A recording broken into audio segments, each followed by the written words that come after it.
เชื่อแต่ทำวิงวอนอดอ้อนปลอบใจให้เลิกแรงร้อนเล่าเล่าเพลิน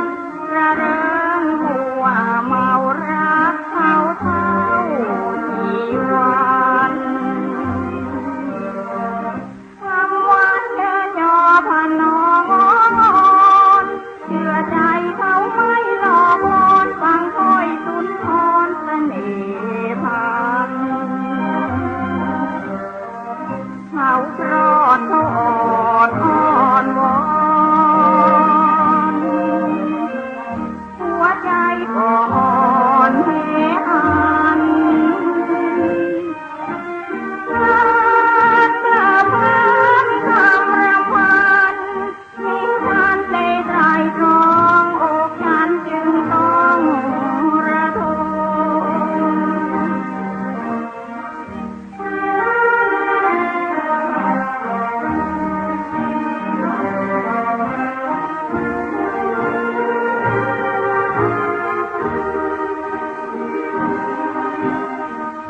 ความรักอะไรหนักใจเหลือเกิ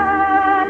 ลุ่มหลงเสียจนเพลินเราถูกย่อเยินจึงเพลินนิยม